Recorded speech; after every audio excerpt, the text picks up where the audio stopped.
Magandang umaga po sa inyong lahat. Luzon, Visayas at Mindanao. Magandang araw po sa inyong lahat. At sa lahat po ng ating mga kababayan, saan man po kayong panig ng mundo, isang magandang araw po sa ating lahat. Ganon din sa ating mga kasamahan sa Team Replay na maya-maya po ay hahabol. Magandang araw po sa inyong lahat. Araw po ngayon ng Biyernes sa Pilipinas, June 19 at ganap na pong 10:00 ng umaga at weekend na naman. At syempre pag weekend, kinakailangan ating himayin ang mga naganap ngayong buong linggo upang magsilbing gabay sa mga nangyayari sa ating bansa. Inuna natin si at Inner Self 24. Happy Friday sa inyong mga OFW. Maraming salamat. Pero ang pinaka nauna na kasama natin ngayong umaga ay si at Galaxy kasama natin. Who waited patiently from Singapore.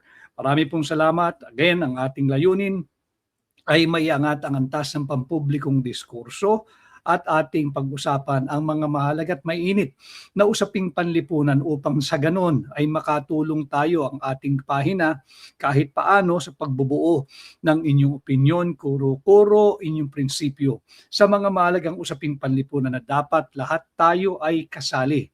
Yan ang parte ng ating advokasya sa hakbang na maisog. At ang aking munting hiling po sa inyo, munting lambing, yung mga nasa Facebook, sana ho'y patuloy ninyong kayong mag-engage, mag-like, mag-comment, mag-react. Mahalaga po yung pag-share ninyo. Maraming salamat for the how many days ng ating podcast. Patuloy po yung bilang ng pagtaas ang bilang ng pag-share ninyo. Malaking bagay po yun upang malabanan natin yung shadow ban. So yung mga nasa Facebook, munting lambing po, ang aking hiling sa inyo, sana'y patuloy kayo mag-engage, mag-comment, mag-react, mag-like, mag-share, at mag-follow. Ganon din ho. Yung nasa YouTube, sana'y patuloy kayo sa pag-engage, mag-like, mag-comment, mag-react, mag-share, at kung maaari ay mag-subscribe din ho kayo sa YouTube. No? Maraming salamat. At ganun din, dagdagan natin yung mga nauna nating kasama, si at Maria Cristina Recato. Maraming salamat sa iyo, Maria Cristina, and may you also have a great weekend ahead. And speaking of weekend, bago tayo magtungo sa ating pamagat ngayong umaga, a weaponized Senate. A weaponized Senate. So sana ho lahat ng ama, lahat ng tatay, daddy, papa, kung ano man ho ang tawag sa inyo, ngayong darating na linggo, mauna na akong bumati dahil wala naman tayong podcast pag-araw ng linggo. Happy Father's Day po sa lahat ng mga katulad kong ama na patuloy na nagsusumikap na meron tayong may uwi para sa hapagkainan ng ating mga pamilya, mapag-aral ang ating mga anak, at kahit paano ay mabigyan ng konting comfort or komportableng pamumuhay ang ating pamilya at mga mahal sa buhay. So happy Father's Day in advance sa lahat po ng kagaya kong ama. Mabuhay po kayo, patuloy kayo magpunyagi, mahirap ang buhay pero pagka nakikita mo yung pamilya mo yan yung parang commercial dati, para kanino ka bumabangon. Tayo'y bumabangon bukod sa aking pamilya, bumabangon ako para sa bawat Pilipino. Tinitingnan ko yung kalagayan ng ating bansa pero kinakailangan din ng tulong ninyo. So happy Father's Day sa lahat ng ama ngayong darating na linggo. At Maria Cynthia de Guzman, magandang umaga din sa iyo. Si Nel Loquero, magandang araw din sa iyo. At ito nagre-request at Gary Ranke from Tarlac City, kababayan ito ni Pam. At Gary Ranke from Tarlac City, shout out. Naku Pam, dapat i-shout out mo rito at kababayan mo ito. Manood ka rin at Gary Ranke ng Third Floor Studio. At kababayan mo si Miss Pam nandyan at taga Tarlac din yan, panayang uwi. Si Noel Importante, syempre importante yung batiin natin. Noel Importante ng kasama natin ito sa Maisog. Ganon din si at 26 George B. I am also very glad to have you on live. Maraming salamat at nakahabol ka. At kay Kuya Menz, maraming salamat sa iyo at Kuya Menz. At si Kiara Dizon, maraming salamat. And syempre, based dito sa aking Magic Eye, maraming salamat sa lahat ng halos mag-1,000 live viewers natin. Again, ngayong araw ng Biyernes sa Pilipinas, June 19, at ganap ng 10:08 in the morning. Kasama din natin ang mga kapatid natin mula sa One Bangsamoro. Ang ating kapatid na si Alan Balanggi, maraming salamat sa iyo. One Bangsa for Sara, maraming salamat sa iyo. At si Carmen Remillas ng Singapore. Ayan, makikita ho ninyo yung ating mga sumusubaybay at sumusuporta, kagaya ninyong lahat, ay nagmumula sa iba't ibang panig ng mundo. Meron din, syempre, from Las Vegas, si at Marjorie Maniago. Hindi lang tayo local, all over the world na po tayo, worldwide na po tayo. Kasama rin natin ang At Reaction TV, PH8. Maraming salamat.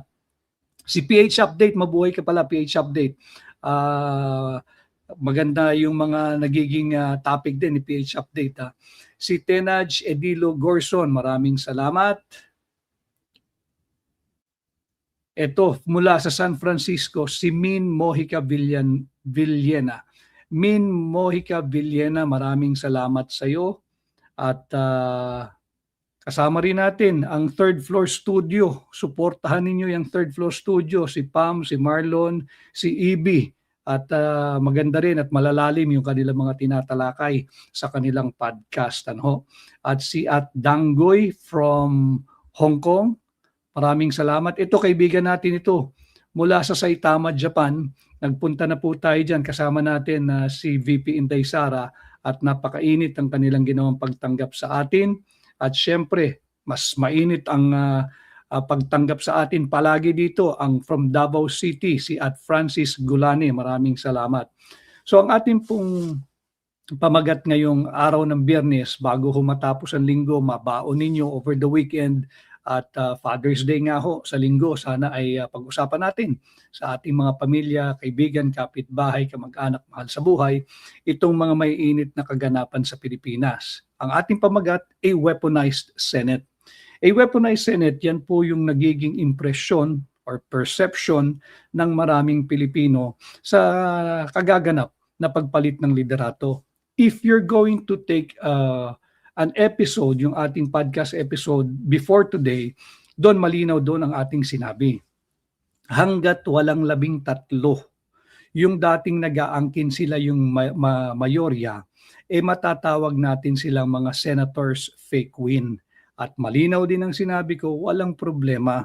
Solusyonan nyo yan, humuha pa kayo ng isa kung may makukuha kayo, o 2 o 3, para talagang may malinaw kayong mayorya. At pag nakuha nyo na yan, walang sino mang Pilipino ang pwedeng mag-question. Bakit? Alam naman natin ang workings of an orderly republic and a democratic framework. Diba? Dito talaga rule of majority, lalo na sa Senado. Pero ang mayorya ng Senado, maganda na rin nagkabutuhan uli sila. Ito ay hindi direktang pag-amin na nagkaroon ng power grab nung una nilang pagtatangka na sila yung maging mayorya. Otherwise, bakit nagkaroon uli ng eleksyon? Diba? Dahil alam nila, mali ang bilang nila, pinepuwersa lang nila na ang bagong majority ng 24 ay 12. Kagaya nga ng sinabi ko, kahit batang paslit na nakapag-aral, kahit hanggang grade 2, huwag namang grade 1, kahit grade 2, maiintindihan niya pag sinabi mong majority. Ano ang majority ng 24? 1/2 plus 1. So 12 plus 1, 13. At malinaw doon sa ating podcast, kung makukuha nyo yan, ako mismo magsasabi sa sambayan ng Pilipino, wala tayong karapatang questionin ang kanilang pagbubuo ng mayorya sapagkat meron talaga silang mayorya. So, to be fair to them, from being referred to or being described as senators fake win, ngayong meron silang mayorya, talagang to be objective, sila ngayon ay matatawag nating senators sure win. Sure win sa mayorya. Ang tanong, sure win ba ang Republika ng Pilipinas sa kanila? Sure win ba ang mamamayang Pilipino sa kanila? Yan yung malaking question mark, kanya ang ating pamagat, a weaponized Senate. Because ito ho, yung nabuong perception or impression o pagkakakilanlan sa kasalukuyang mayorya ng Senado. Malinaw din yung naging pahayag, nakita ko yung isang maiksing video clip. Tama naman talaga yun. Yun talaga yung sinabi ni Senador Pia Cayetano. They understand the rules of the Senate. They understand the meaning of majority. They understand the concept of 1/2 + 1.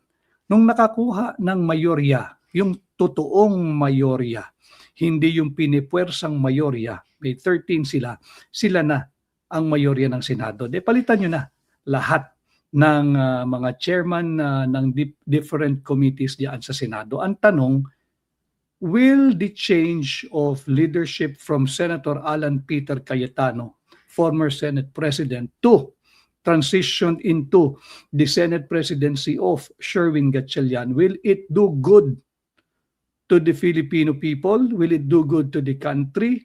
Will they do good? O para lang ito sa interes ng iilan? Ito ba'y magiging weaponized Senate sa paanong pamamaraan? Kung titingnan ninyo, ang unang nagwagi yung mga nagpipilit na maging mayorya. Ibigay na natin sa kanila yan hanggat wala tayong 13.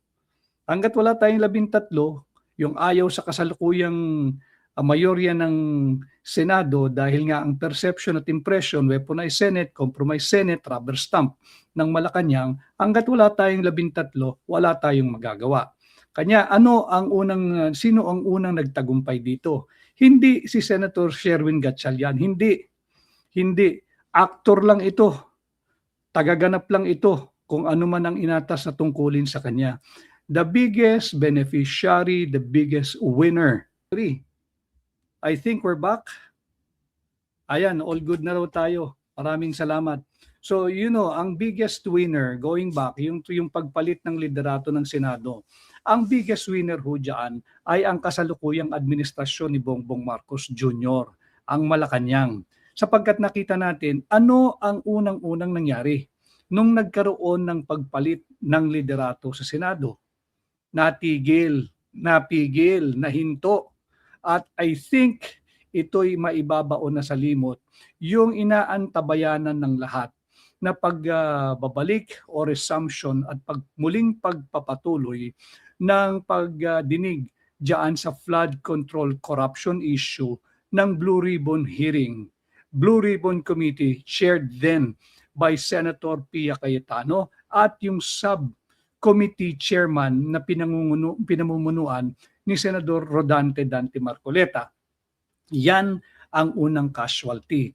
If the biggest winner, the biggest gainer, the one who benefited the most in the change of leadership in the Senate is the present administration, the Marcos Jr. administration, Malacanang.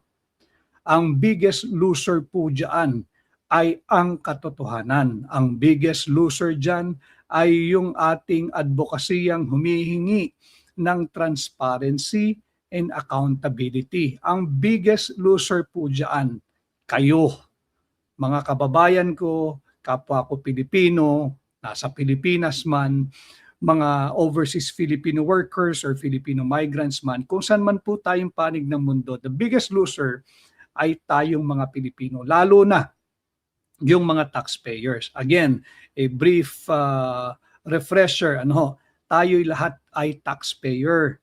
Yung iba lang, formal taxpayers, yung mga merong tax identification number, yung nagfa-file ng kanilang income tax return, yan yung mga formal taxpayers. Pero yung hindi nagfa-file, yung walang tax identification number, wag ho ninyong mamaliitin ang sarili ninyo. Kasali kayo sa usaping ito. Because the moment you start buying any goods that carries with it tax, kung ano man pong tax ang nakalagay dyan, IVAT, VAT, kayo po ay taxpayer. Bakit? Incorporated na po dyan sa inyong binibili, kung ano man yan, papakarga kayo ng gasolina o crudo o diesel, kayo po ay may tuturing na taxpayer. Marami pong salamat sa mahigit 1,000 na kahit po tayo ay nag-frozen kanina, ay patuloy pang dumadami. Ang muli ho, sana ho'y pagbigyan ninyo ang aking munting hiling at lambing. Sana ho'y patuloy kayo mag-share yung nasa Facebook. Mag-share at mag-follow po kayo, mag-react, mag-comment, mag-engage, ganun din ho. Yung nasa YouTube, kung maaari ay patuloy ho kayo na mag-share, mag-subscribe, mag-engage, mag-react, mag-comment at mag-like. Maraming salamat. Sabi ni at Galaxy, kitang-kita naman ang nangyayari sa bayan, iilan lang ang may malasakit sa bayan. Ang kawawa ang mga ordinaryong mamamayan. Tama yun at Galaxy. And to be fair to all those who are fighting since naglabasan na yung ating hiniling transparency and accountability, talaga nakita naman natin, buong puwersa ng pamahalaan ang ginagamit sa lahat ng mga nagpapahayag ng kanilang pananaw, lalo pat kung ito ay hindi pabor sa panlasa o kagustuhan ng nasa administrasyon. Maraming nagbubuwis ng kanilang kalayaan, ng kanilang buhay, ng kanilang kaligtasan, ng kanilang comfort.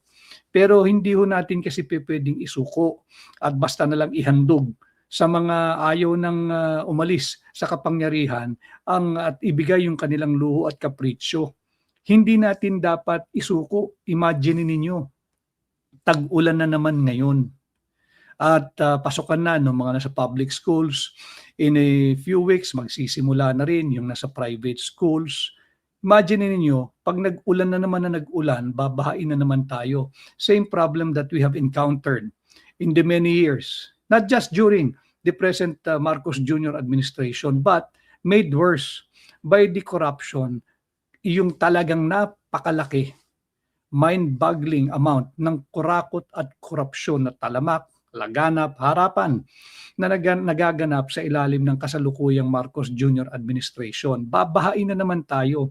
Imbis na tugunan yung problema, yan yung target, yan yung layunin, yan yung adhikain sana nung naunsyami na naman na Blue Ribbon Committee hearing. Nakita naman natin nung simula pa lamang tinanggal yung kauna-unahang chairman ng Blue Ribbon Committee of the 20th Congress diyan sa Senado, pinalitan. Anong nais gawin upang hindi na umusad yung pagdinig diyan sa Blue Ribbon, kung uusad man, yung mga piling resource person lamang ang ipatatawag.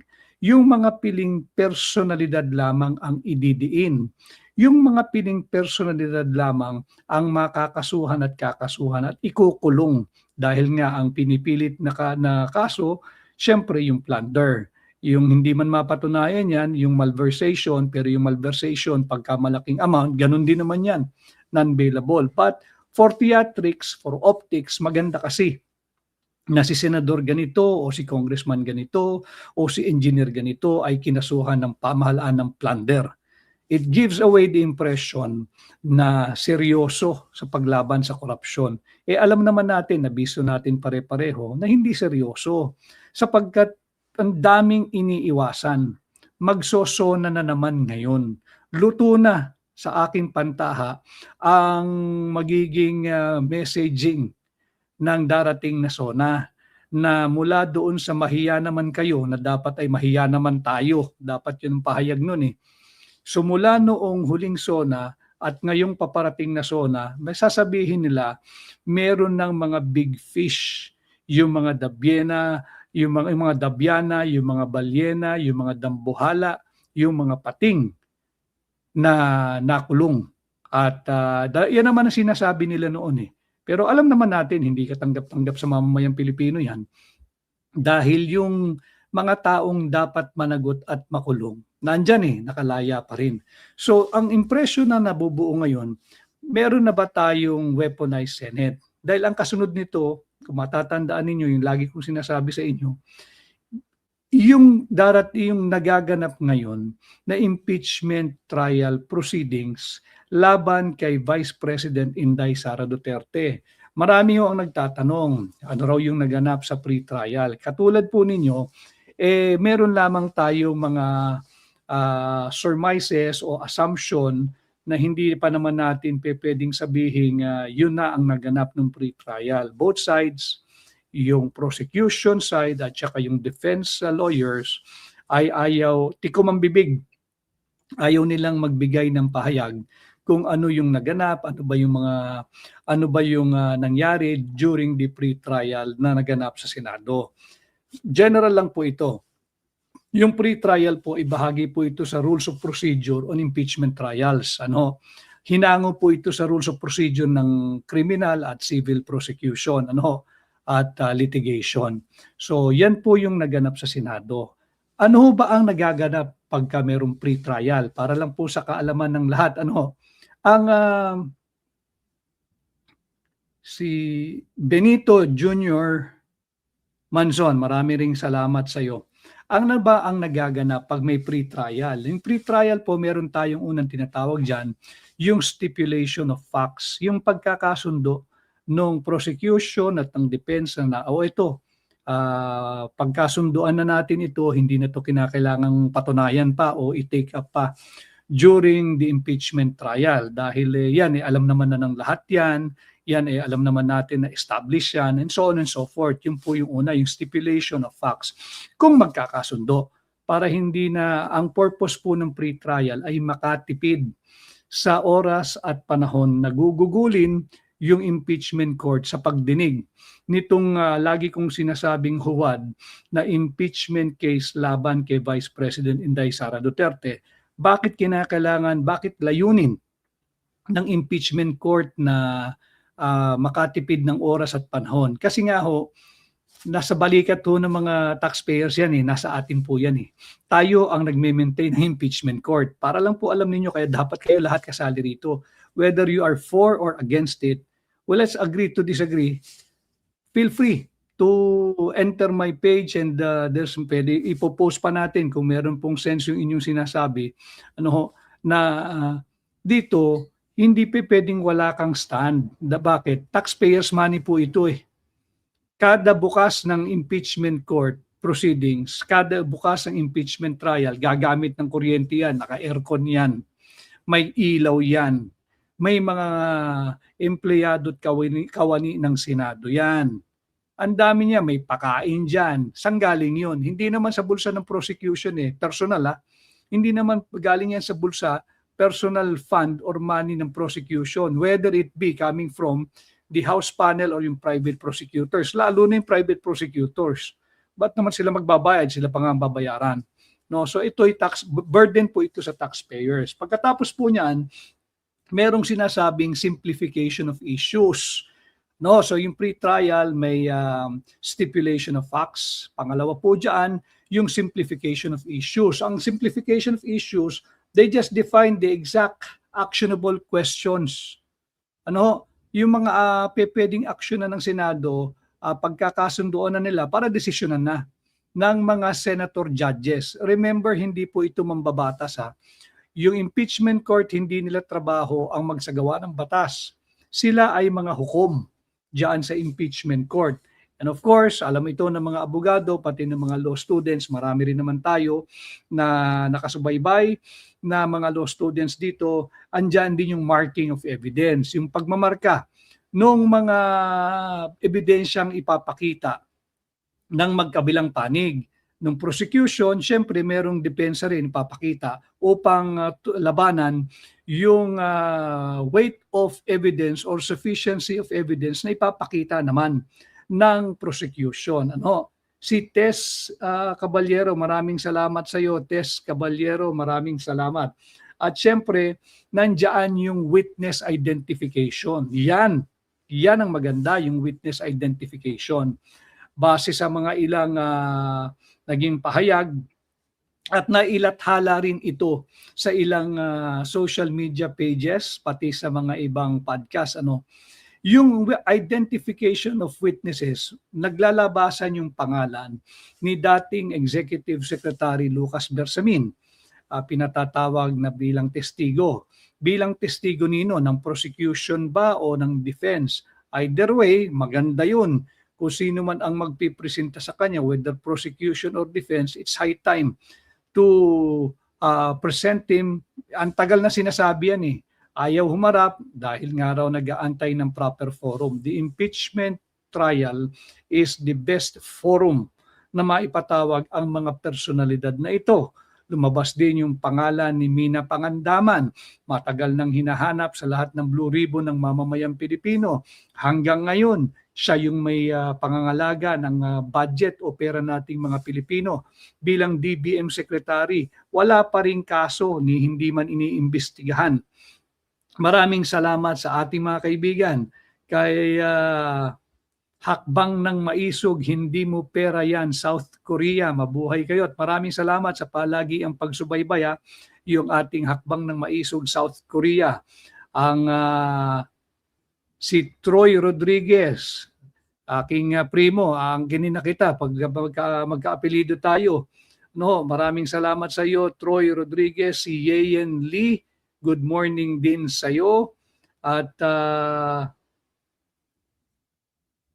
may kausap itong si Syke Pakingan.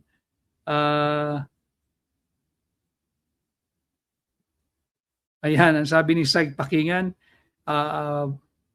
hayaan mo lang siya, Syke, at kahit bigyan mo siguro yung kung sino man yung nakakatalo mo dito sa ating pagla-live ngayon, kahit bigyan mo ng 10 feet na index card yan, ang taong talagang sarado ang pag-iisip, kahit may aral o walang aral sa batas, Bendalo rin yan.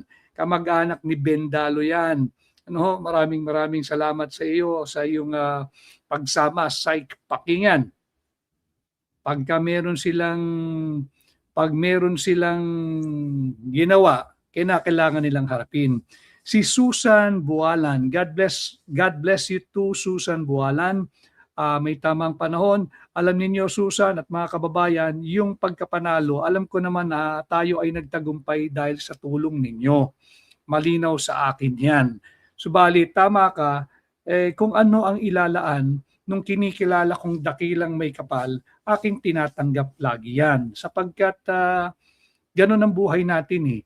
Hindi ka pa pinapanganak, ultimo yung hibla ng iyong buhok, yung hibla ng iyong balat, yung iyong mga kasukasuhan, alam na yan eh, nakaplano na yan. So hindi na natin pwedeng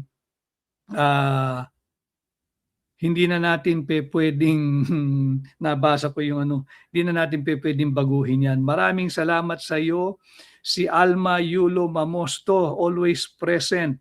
Sabi niya, inom ka raw ng maraming tubig. Ay, alam mo ninyo, ito yung maganda pagka unfiltered yung live podcast, pati yung mga comments, whether good or bad, aking pinapakita ho dyan eh. Bakit? Di po tayo apektado doon sa mga trolls. Diba? Kaya nga tayo binigyan ng aral, kaya nga tayo binigyan ng talino, kaya tayo binigyan ng tamang pag-iisip para hindi patulan yung trolls, kundi lalo pang magpursigi at magpunyagi sa ating live podcast na ang layunin ay maiangat ang antas ng pampublikong diskurso. Kaya yung mga comment na negatibo, hayaan mo lang, Alma, ganyan talaga at loaded yung mga yan, paldo rin yan. Kagaya ng mga amo nila na paldong-paldo dahil sa mali-malitang pera. Ito kasama natin, si Glenda Salvador Ramel, watching from Toronto, Canada. In Toronto, Canada, ngayon po ay 7:30 na ng gabi. Tama ba, Glenda Salvador Ramel? Glenda Salvador Ramel, watching from Toronto, Canada. Maraming salamat at magandang gabi sa iyo. At maraming salamat sa iyong pagsama sa ating live ngayon. Si Cora Martin Perry, we are stand for the truth till the end. Tama po yun. Sapagkat isa lang ang bansa natin at kawawa yung ating mga kabataan, kung hahayaan natin na magkaroon tayo ng weaponized Senate. So balik ko tayo, yung pre-trial, so meron tayo dyan, pre-trial.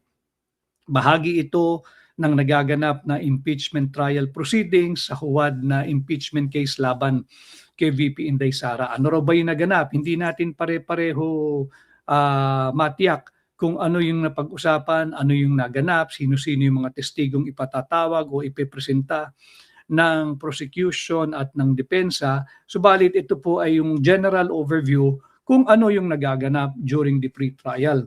And as I have said, yung pre-trial is part of the rules of procedure on impeachment trial. Nandyan yung stipulation of facts, magkasundo na tayo, ito huwag na nating pagtalunan, establish na yan para makatipid ng oras. Nandyan din yung simplification of issues. Nagkakasundo, pilit pagkakasunduin yung partido na magkasundo na tayo na hindi na kinakailangang ipakita pa yung mga ibang bagay at magkasundo tayo sa mga definitive, actionable questions or questionable matters that must be decided early on by the senator judges prior to going to the trial proper. Nandyan yung marking of evidence, nandyan yung witness identification, doon tayo na hinto. Yung witness identification, malalaking pangalan ng binanggit. Si dating E.S. Lucas Bersamin, si Amina Pangandaman, sino pa ba? Yung mga kinatawan ng Anti-Money Laundering Council, weaponized na rin yan eh. Yung abogadong violate lahat, yung bank secrecy, absolute po yun eh. Alam niya yun. Nakalimutan ko din pangalan ng executive director. Yung batang abogado, mas bata ho kaysa sa atin. Kaya nayurakan yung mga ating saligang batas, pati yung mga batas na umiiral eh. Absolutely confidential po yung mga account, bank details, bank transaction, pero binulatlat voluntarily ng Anti-Money Laundering Council, ipatatawag din daw yan. Patatawag din yung Commission on Audit, maganda rin yan, para malaman ano ba talaga yung kanilang naging findings doon sa Notice of Disallowance, ito ba'y cured, ito ba'y natugunan, nakumpleto ba yung documentation, naayos ba, na-supply ba, yung kulang na documentation, bakit ito na-flag, at bakit nabigyan ng Notice of Disallowance, at satisfied ba sila doon sa compliance ng OVP doon sa mga kinikwestiyong dokumento. Hindi naman ho kasi pagka nabigyan ka ng notice of disallowance ay questionable yung documents. Hindi po yun. Pag ikay nabigyan ng notice of disallowance, hindi po ibig sabihin meron kang dinispal kong pondo.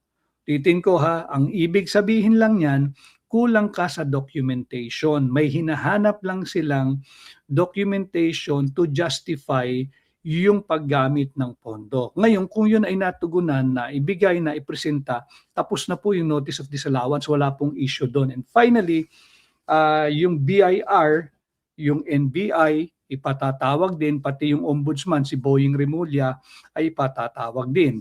Tingnan natin kung magaganap ito during the trial proper. Kaya nga yung nabubuong konsepto sa isipan ng higit na maraming Pilipino, do we now have a weaponized Senate with the ascension of Sherwin Gatchalian as the new Senate President? Ibig bang sabihin, ayan, balik na tayo uli. Oo nga, pangalawang beses na ito, at your side, 100%. Pero still, nandyan pa rin ho kayo. May 1,000 ating live viewers. Maraming salamat.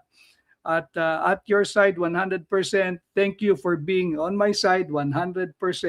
Si at Marie Sol Cruz, yes, we are back again. Basta't pagka nawala po uli, standby lang, babalik tayo. Si Lito Albotra, live tayo uli.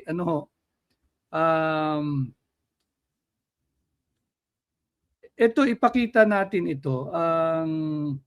Pagbigyan lang natin. Sabi nitong Ami Valenzuela, basahin lang natin, pagbigyan lang ho natin kasi palagi siyang lumalabas dito eh. Bakit hindi po nyo sinusuway yung 2 or 3 yung supporters ng third floor sa pagsasalita ng kung ano-ano kay Senator Bongo? Unang-una, hindi ko kasi pag-aari at hindi ko po live, hindi ko po podcast yung third floor. Ami Valenzuela, if you have an issue with third floor, please feel free to post your concern or remark sa third floor. You are barking at the wrong tree. I'm not even sure, baka troll ka rin, but meron kasing kataga sa batas. Maaring hindi ako sang-ayon sa sasabihin mo, maaring hindi ako sang-ayon sa paninindigan mo, maaring hindi ako sang-ayon sa ibinubulas-las ng iyong bibig. Subalit, yung tunay na diwa ng demokrasya, hindi man ako sang-ayon sa iyong pananaw, sa iyong opinion, o sa iyong sinasabi at sasabihin, paglalabang ko hanggang dulo yung karapatan mong magpahayag. Kanya binibigyan kita ng espasyo rito. Ganon din, kung mayroong gustong sabihin, yung ibang nagpa-podcast, nagla-live, yung ibang nagko-komentaryo, yung ibang nagbabalita, wag mong pigilan. Dahil yan ang diwa ng demokrasya. Ba? Ganon din sa'yo. Kung talagang may gusto kang sabihin, ay pasok ka doon sa page ng Third Floor Studio. Incidentally, supportahan niyo yung Third Floor Studio. No, maraming salamat. O, sabi ni Ami Valenzuela, hindi raw siya troll. Isa raw siyang OFW. Maraming salamat sa iyong pagsagot, Ami Valenzuela. I hope malinaw ang aking sagot sa iyo. Maaring hindi ka man ako sang-ayon sa sasabihin mo o hindi ako sang-ayon sa pananaw mo, pero ipaglalaban ko hanggang dulo yung karapatan mong magpahayag. Yan ang tunay na diwa ng demokrasya. Kaya kung meron kang naririnig na hindi akma sa iyong panlasa, hayaan mo lang. Kasi pagka gusto mo, yung gusto mo lang marinig, diktador yun. Yun nga yung linalabanan natin yung mga diktador. Kung gusto mo ng diktador, hindi kayo pwede dito sa aking pahina. Lalong hindi kayo pwede sa third floor at lalong hindi kayo pwede sa hakbang ng maisog. Maraming salamat kay Editha C. Bobier watching from Singapore. At kasama rin natin, ito pakita natin dito para tayo'y akusahan ng Chinador at Bisdak Yen at Bisdak Yen _OFW watching from China. Mabuhay ka at Bisdak Yen _OFW. Maraming salamat. Kasama rin natin from Texas at Aura Gage. From Texas, yan ang ating hinihingi, transparency at accountability. At may nagpapapansin dito, hindi natin siya papansinin dahil ito talagang ang layunin lang nito ay manggulo. At si LC Deseo from Vancouver, Canada. Maraming salamat sa iyo, LC. At marami ho ako nakilala rin pala sa Canada.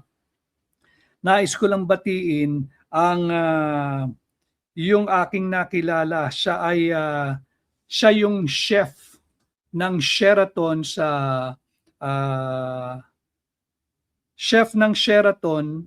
sa Canada, si Kuya Brian Villanueva. Kuya Brian Villanueva, isa siyang Agila at siya ay matagal nang nasa Canada, naninirahan sa Canada. Siya ang chef ng Sheraton Hotel diyan sa Canada at siya ay napakabuti sa mga Pilipinong bumibisita doon pagka kayo'y nagawi. Hanapin nyo si Chef Brian Villanueva at yung kanyang partner doon, si Bill. Maraming salamat, si Bill. At ganun din si Laris, yung isa pa nilang kasamang Pilipina. Si Eva Yumsong from Hakbang ng Maisog, South Korea. Meron din tayo from South Carolina. Ang wag ho nating panghinayangan yung ating bansa, tuloy tayong lalaban para sa Pilipino, para sa Pilipinas. Wag nating sukuan ang ating bansa, isa lang ho yan, yung ating mga overseas Filipino workers at Filipino migrants. Yes, maraming nagsettle na sa ibang bansa at maraming Pilipino, they're doing so well sa labas ng bansa, pero yung puso nila ay nasa Pilipinas pa rin. Kaya yung tayong mga nasa Pilipinas, wag nating sukuan. At yung nasa labas naman ng bansa, they're doing their share in helping yung ating mga ipinaglalaban kung paano man po yan. Sabi ni Christine Bacaron Rabaya, share dancer from Davao City. Maraming salamat. Sana ipatuloy kayo. Thank you for reminding me, Christine, sa Facebook. Sana ho'y patuloy kayo na mag-comment, mag-react, makipag-engage, mag-like, mag-share, at mag-follow sa Facebook. Ganun din ho yung nasa YouTube. Sana'y patuloy ho kayo na mag-engage, mag-like, mag-comment, mag-share, napakalaga, at mag-subscribe. Ano ho? Maraming salamat sa iyo, Ida Tadeo. Yes, we need this. We have to pray for our country. We have to pray for our leaders. And we have to pray for each and everyone. We have to pray for the people as a nation and as a race na tayo naman ay umayos na. Sabi nung isa rito, ayokong banggitin kasi pinaglalaroan yung letter L ng JIL. Ayokong gamitin yun. Masama daw yun eh. Kung may issue ka kay kayo na ang makipag-usap doon. Ano? Hindi natin bibigyan ng, pinipili naman natin kung medyo talagang balasubas naman ito nagko-comment. Wag na natin i-post dito. Ito, si Jos Abdul Hakim. Maraming salamat, Jos Abdul Hakim from Zamboanga City. So antayan natin kung talaga bang ipatatawag, nagkasundo ba ang mga prosecution at depensa kung ipatatawag si former ES Lucas Bersamin. Pero ang layunin nga natin, bantayan natin. Malinaw kasi yung baseline na 24, ulitin ko yan ang binabantayan natin. Kaya ang ating pamagat ngayon, a weaponized Senate, yan kasi yung nabubuong perception. Meron ba tayo na weaponized Senate ngayon? Apple lang, maraming salamat. Apple lang, new follower here in FB and subscriber in YouTube from New Jersey. Thank you very much, Apple lang. Maraming salamat.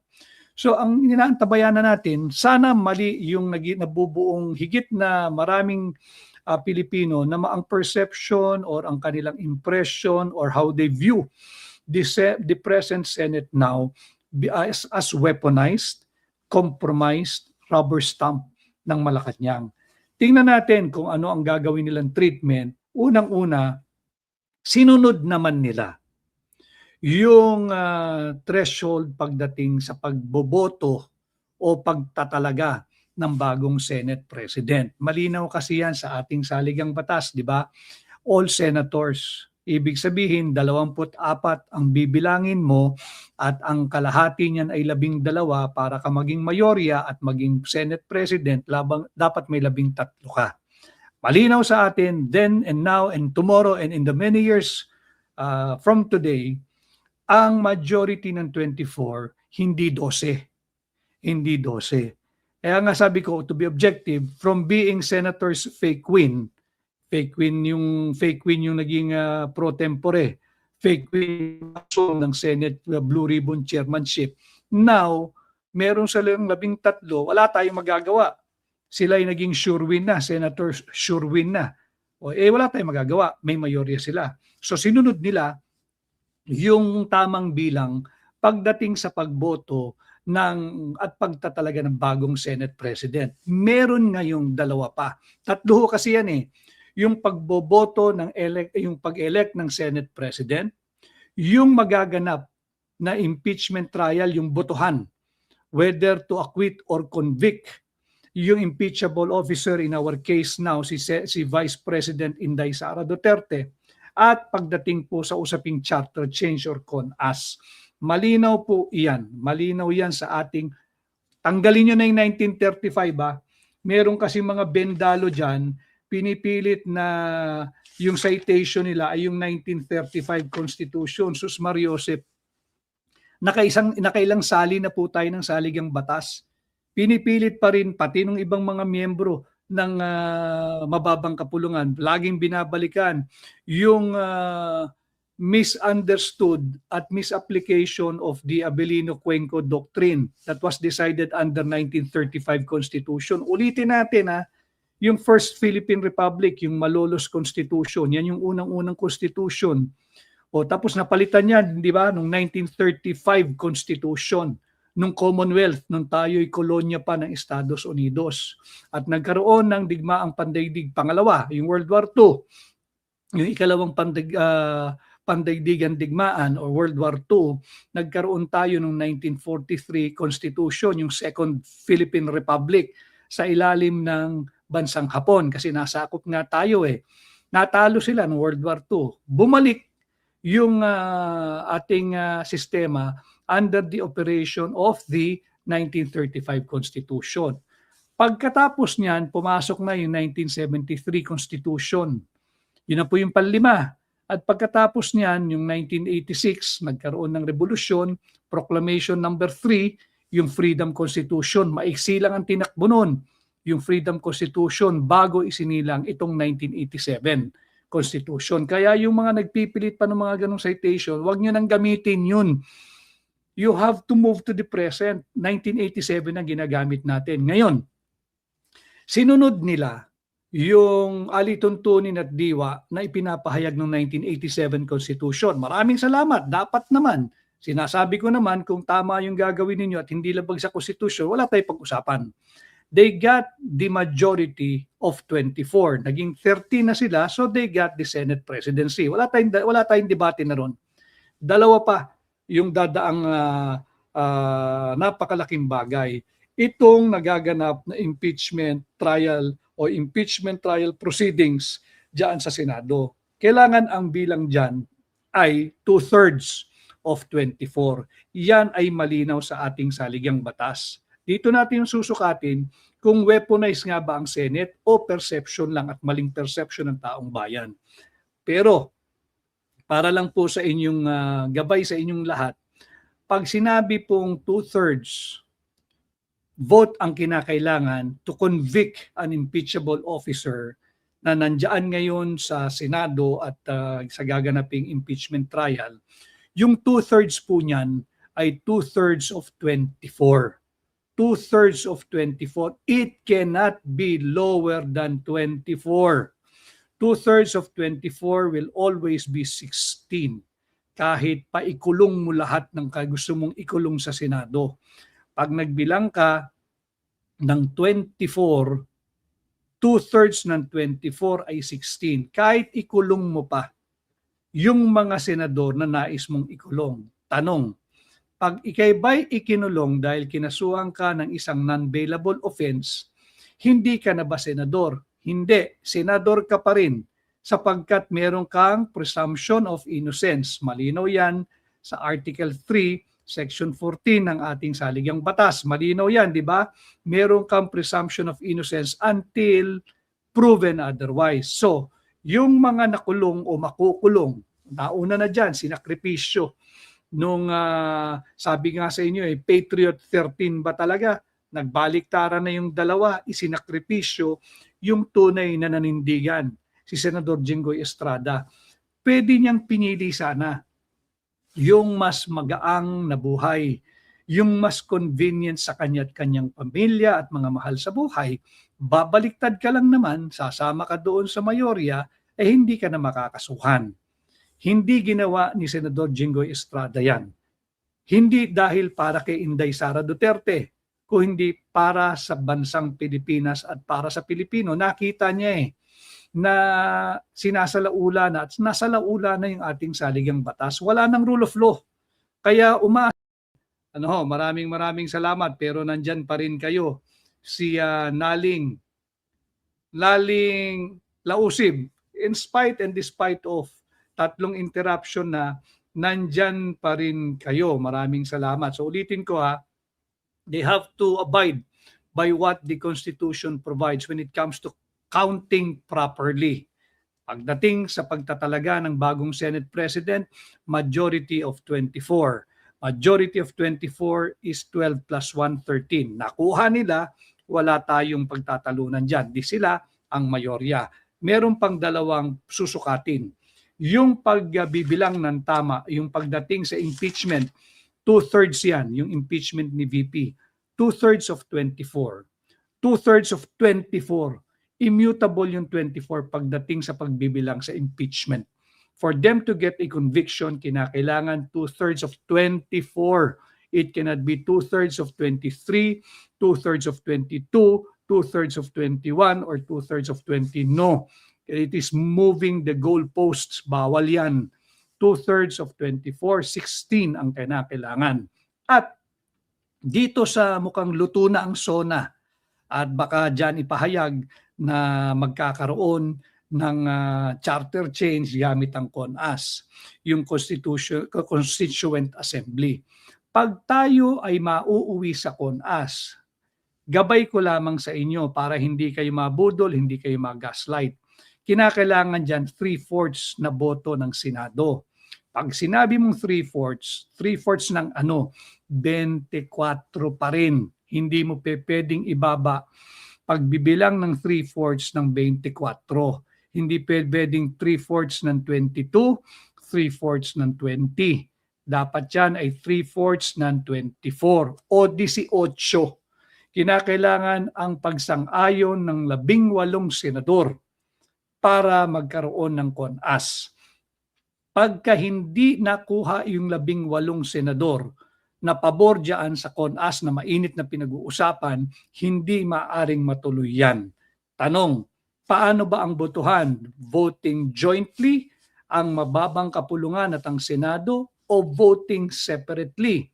Voting separately. Hiwalay ang botohan ng mababang kapulungan, hiwalay ang botohan ng Senado. At pagdating sa Senado, para mabigyan daan ang CONAS, tatandaan ninyo mga kababayan na 3/4 ng 24, kinakailangan 18 senador.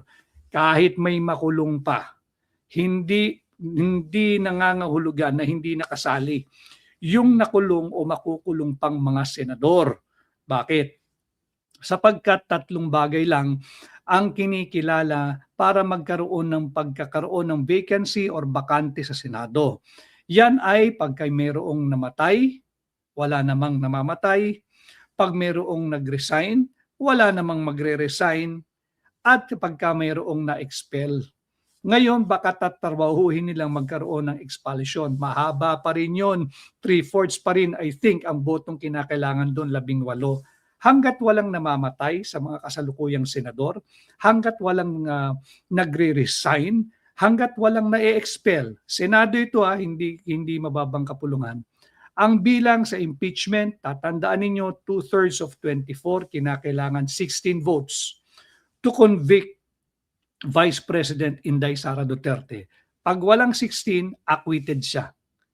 Yung hindi magpapakita sa araw ng botohan, bibilangin yun as a no vote. Yung mag-abstain, no vote. Kinakailangan positibong 16 yes para makonvict si Inday Sara Duterte. Kung pag-uusapan naman ang charter change through CONAS, gabay lamang sa inyong lahat para hindi kayo mabudol at hindi kayo malinlang. 3/4 na boto ang kinakailangan, 3/4 ng Senado. Ilan ba ang Senado? 24. 3/4 of 24 is 18. Gabay lamang ito sa inyong lahat para bago dumating yung mga araw na yan ay alam na ninyo, guided na kayo. Masusukat natin kung weaponized nga ba talaga ang Senado o ito lang yung perception na nabubuo dahil nga sa nangyaring pambabraso nitong mga nakaraang araw. And we are not passing any judgment yet, pero tingnan natin ang kanilang body language. Kung ipipilit nila na yung 2/3 is lower than 24, lokohan na yan. Lokohan na yan. Nasa sa inyo na kung papayag kayo. Nasa sa inyo na sambayan ng Pilipino dito sa Pilipinas, Luzon, Visayas at Mindanao, Pilipino sa iba't ibang panig ng mundo, nasa kamay na ninyo. Yung mga kabataan, nasa kamay na ninyo. Anyway, kayo naman ang magmamana ng ating bansa, pati ang hindi lamang ang ganda nito, pati ang problema nito. So nasa sa inyo kung pahihintulutan ninyo. Ulitin ko sinunod nila. Yung tamang batayan, yung 1987 Constitution, malinaw yan. Pagka boboto ka ng bagong Senate President, kinakailangan mayorya ng 24. Sinunod nila. Nung una, alam nila bulilyaso Bendalo sila Bendalo sila. Kaya nga senators fake win Because you cannot be a real winner nang hindi ka nananalo ng alinsunod sa ating saligang batas. Bendalo yan. Si Bendalo yan. O hindi ka naman angkan ni Bendalo, so hindi tayo dapat susunod sa pagbebendalo. Inulit nila yung botohan. Ano ibig sabihin nun? For me, it's an admission na mali yung una nilang pagsalampak na sila daw yung mayorya at talagang mali yung kanilang pagbibilang na ang mayorya ng 24 ay 12. So tinama nila yon, wala tayong magagawa. May mayorya sila sa kasalukuyan. Moving forward, dapat sundin din nila yung malinaw na isinasaad ng ating saligang batas pagdating sa pagko-convict or acquittal ng isang impeachable officer na sasailalim sa impeachment trial diyan sa Senado. Yung senator judges na magko-convict kay VP Inday Sara Duterte dapat 2/3 of 24. Ulitin ko immutable yung 24, hindi pwedeng lusawin, hindi pwedeng baliwalain, hindi pwedeng isang tabi. Yung 2/3 niyan ay 16. Ngayon may presiding officer, hindi raw si Sherwin Gatchalian, kundi si Chis Escudero. Alam naman niya, abogado yan eh. Ngayon, bendalo rin siya pag binaba niya yung 2/3 ng 24. Bantayan natin yan. And finally, yung sinasabi ko nga yung sa CONAS, pag charter change, ang sukatan ng bilang dyan, 3/4 of all the members of the Senate. All members meaning 24. No, para lang po hindi kayo mabubudol, ako ay ginagabayan ko kayo. Pagka ang may magkokomento po, may nakakulong hindi sila dapat isama sa 24. Budol po yun. Gaslight po yun. Ginagawa po tayong mangmang na mga yan. Malinaw yan, 3/4 of 24 para matuloy ang kanilang sa mga plano na magkaroon ng CONAS o yung Constituent Assembly para magkaroon ng charter change. Dapat yan, 3/4 of 24. Ibig sabihin, 18 senador ang dapat sumang-ayon. Kahit pa may makulong, 3 pagkakataon lamang ang kinikilala ng ating batas para magkaroon ng vacancy o para magkaroon ng bakante sa Senado. Yan ay unang-una, pag may namatay, ulitin ko, wala pang namamatay, lahat sila buhay. Pangalawa, pag mayroong na-expel. Kung may sinipa sa Senado at yung huli,